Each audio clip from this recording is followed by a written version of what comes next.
Caitlin Clark is the odds-on favorite to win the 2026 WNBA MVP. We got to break this thing down. Now, the question is, will Stephanie White get in the way? Will Stephanie White get in the way and ruin Caitlin Clark's chance of MVP? She's already the favorite by odds makers. The girl sat out 8. Caitlin Clark just returned from an 8-month hiatus and immediately claimed an international MVP. Now, odds makers aren't just impressed, they've already pegged her as a top favorite for the 2026 WNBA MVP, right alongside A.A. Wilson. Her comeback story is unfolding in real time, but there's one key variable everyone is talking about, and it has a name and a clipboard. Stephanie White. Do her past lineup decisions pose a real threat to Clark's MVP chase this season? Or has she learned from last year's mistakes? Drop your thoughts. Where do you really stand? A'ja Wilson are tied as the favorite for best betting odds to win the WNBA MVP for the 2026 season. Okay, A'ja Wilson is up there every year. I'm not here to take away or hate on her. She does her thing. I feel like Caitlin Clark deserves to be right there at the top, right along with her, if not in the lead.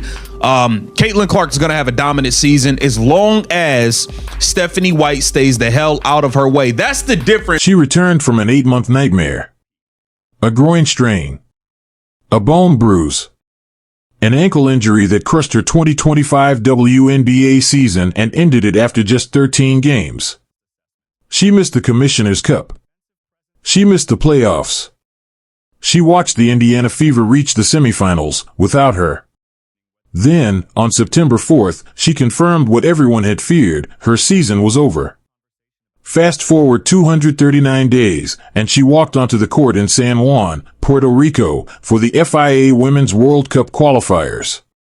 What she did over the next 5 games erased every doubt. 17 points and 12 assists in just 19 minutes in her opener against Senegal. She led the tournament in assists with 6.4 per game.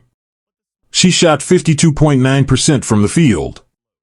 And when the trophies were handed out, FIA named her tournament MVP, her second.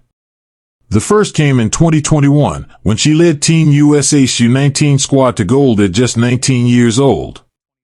Now, at 24, she did it on the senior stage. That's the kind of dominance odds makers are weighing as they put her at the top of the 2026 MVP conversation, right alongside A'ja Wilson. Between A'ja Wilson and Caitlin Clark. A'ja Wilson has a coach who leans into A'ja Wilson. A'ja Wilson shoots the ball every damn time she touch it. A'ja Wilson shoots every time she touch the ball. That's okay. You A'ja Wilson. You can get him up.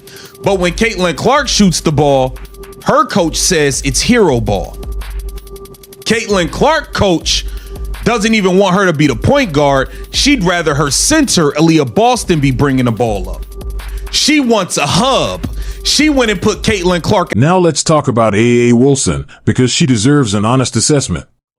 Wilson wins MVP conversations every year for a reason. She's the most decorated player of her generation, with scoring ability, defensive presence, championships, and a system built completely around her. When Wilson touches the ball, nobody questions her role. She makes decisions. She produces. And her system maximizes everything she does best. That's the difference. Not talent. Not work ethic. Not desire. System. Now compare that to Caitlin Clark and the Indiana Fever. The MVP race isn't just about who's the best player, it's about who produces the stats in the most functional system. Clark's ability to post MVP numbers depends entirely on her role. Last season, Stephanie White experimented with Clark off the ball and at small forward. Let that sink in. Caitlin Clark, the tournament leading passer and elite floor general, was being played out of position. The results? Predictable. The pace slowed. Decision-making suffered. Creative passing disappeared. The team was measurably worse. Contrast that with her FIA Women's World Cup qualifying performance. In 5 games, she averaged 6.4 assists per game, led the tournament, and posted a +104 plus-minus. with multiple USA basketball assistants crediting her playmaking as the reason the offense soared. When Clark is Clark, running the offense, handling the ball, creating for teammates, the numbers don't lie. So here's the question heading into the 2026 WNBA season. Has Stephanie White watched that FIA footage? Has she drawn the obvious conclusion?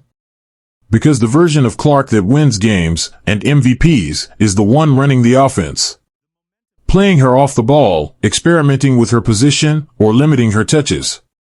That only hands the edge to Wilson by default. Roster fit matters. Chemistry matters. Role clarity matters. Wilson doesn't have to fight her coaching staff for touches. Clark could have that same unconditional trust, but only if the Fever commit to building around her. If they do, the 2026 MVP race is a real showdown. If they don't, it's lopsided by default, not because Clark can't play at the highest level, but because MVP numbers require the ball in her hands. Fans have seen it. Oddsmakers have seen it. The FIA committee has seen it. The plus-minus numbers have spoken. Now it's up to the Indiana Fever coaching staff. Give Clark the keys. Let her run. Watch the MVP magic unfold.